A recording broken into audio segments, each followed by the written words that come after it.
welcome to the Courtroom, a show that is your weekly guide into the courtrooms of the country and a show that tells you how the law of the land is going to impact your business, your industry, your sector.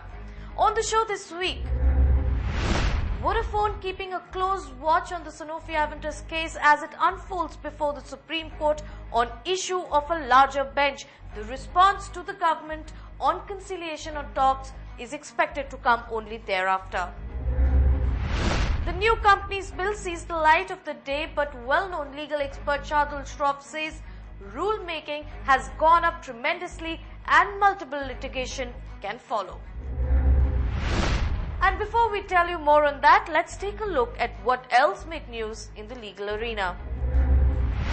During the ongoing arguments on SEBI's contempt plea, the Supreme Court pulled up Sahara for keeping the remaining documents regarding investors with itself and not filing any application for extension of time for submission of these documents. Sahara refuted this argument by saying that SEBI has refused to accept the remaining original redemption documents, which is why they're lying at godowns in Mumbai. But the Supreme Court bench expressed their concern over Sahara not being able to submit documents despite SEBI asking for them for past 3 years. The court will continue to hear the matter on August 26th.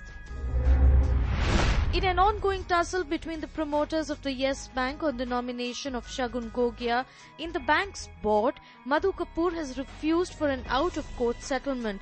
Consequently, the court has started hearing the arguments. Well, even though Vodafone's reply to the government's offer for conciliation under Indian law is awaited, sources have told Bloomberg TV India that the British telecom company is likely to wait for the Supreme Court order on whether a larger bench review in the Sanofi-Aventis case is required or not. A larger bench could mean Vodafone dispute back in the courtroom. Ashpreet Sethi and Shubham Batra bring this report. We will accept the offer of Vodafone to enter into a non-binding conciliation. The outcome of the non-binding conciliation will be brought back to the cabinet. If both sides, that is Vodafone and the government represented by the cabinet,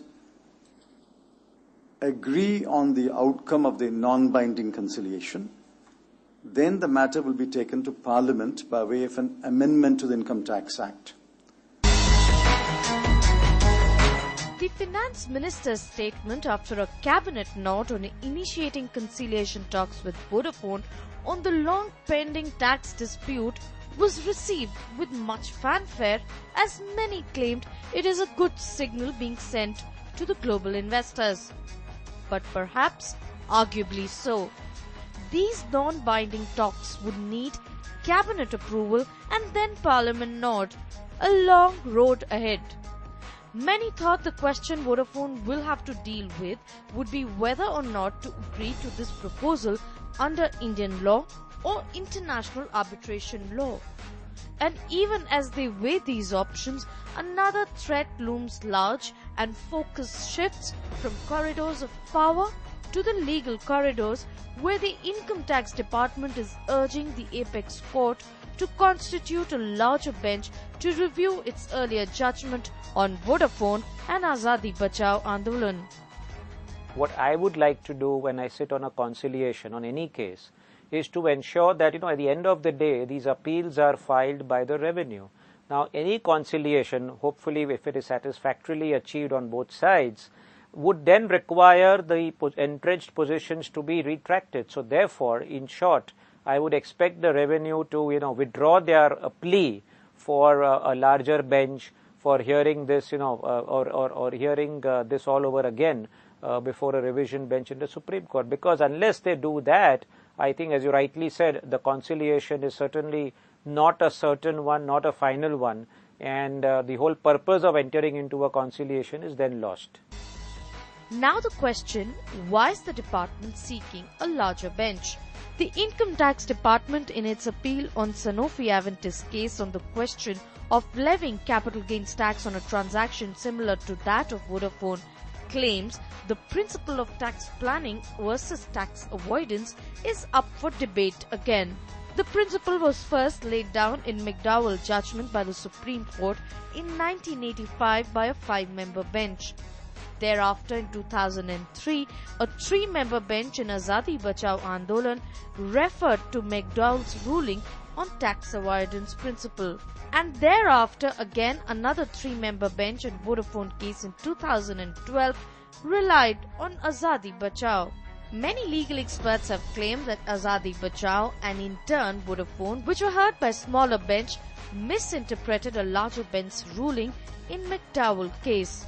And therefore the Income Tax Department presses for the constitution of larger bench to put an end to this confusion, which could well mean review of Vodafone judgment. Given that the apex court is yet to take a call on the larger bench, sources have indicated us that Vodafone may wait to see the outcome before responding to the government's proposal on conciliation.